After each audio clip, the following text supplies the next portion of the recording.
ఎట్లయితే కాళేశ్వరం ఉరుకులు పెట్టిందో అట్లా పాలమూరు రంగారెడ్డి ఉరుకులు పరుగులు పెట్టి ఉంటే ఈ పాటికి రిజల్ట్ వేరేగా ఉంటుండే. కానీ అట్లా జరగలే. ఇప్పుడు మేము పోయి వచ్చిన వట్టెం రిజర్వాయర్ కట్టిండ్రు కరెక్టే, కానీ దానికి సంబంధించిన కాలువలు కానీ దానికి సంబంధించినటువంటి వ్యవస్థ కానీ ఎక్కడ తయారు కాలే. నిన్న బీఆర్ఎస్ పార్టీకి సంబంధించి ఇప్పుడు చేస్తున్నటువంటి క్లెయిమ్ ఏంటిదంటే ఉమ్మడి మహబూబ్ నగర్ జిల్లాలో మేము 6.5 లక్షల ఎకరాలకు కొత్తగా నీళ్ళు ఇచ్చినాం తెలంగాణ వచ్చిన తర్వాత. కానీ అసలు మహబూబ్ నగర్ జిల్లా విస్తీర్ణం భారతదేశంలోనే నంబర్ 1 జిల్లా. మన విస్తీర్ణంలో 30 లక్షల ఎకరాల పైచీలకు ఉండేటటువంటి జిల్లా. అంటే 25 లక్షలు దాదాపుగా పంటలు పండించుకునే భూములే ఉన్నాయి.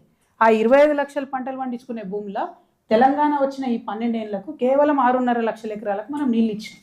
ఇది కరెక్టేనా? ఇంకొకటి, ఈ ప్రాజెక్టులు ఫినిష్ చేయకపోవడం వల్ల జరిగిన పెద్ద నష్టం ఏంటిది? తెలంగాణ వచ్చినాక 12 ఏళ్ళకు కూడా ఆ 45 టీఎంసీల 90 టీఎంసీల ఇప్పుడు వాటి మీద హక్కు రాలే మనకు. ఒకవేళ ప్రాజెక్టు కట్టేసి ఉంటే హక్కు వస్తుండే. ఇవాళ ఆంధ్రాలో లోకేష్ గారు కావచ్చు, చంద్రబాబు నాయుడు గారు కావచ్చు ఏమంటారు, ఈ ఉట్టిగా వరద నీళ్ళు వస్తున్నాయి భయ్, మేము వరద నీళ్ళకు ప్రాజెక్టులు కట్టుకుంటామని చెప్తున్నారు. వాళ్ళు కట్టుకోవడంలో వాళ్ళ తెలివితేటలు ఏంటిది? మనం ఎక్కడ వెనుకబడిపోయినాం అంటే వరద నీళ్ళు పేరు చెప్పి ప్రాజెక్టు కట్టుకుంటే రేపు యాక్చువల్గా ట్రిబ్యునల్లలో వాటర్ డిస్ట్రిబ్యూషన్ జరిగినప్పుడు ఏమవుతుంది?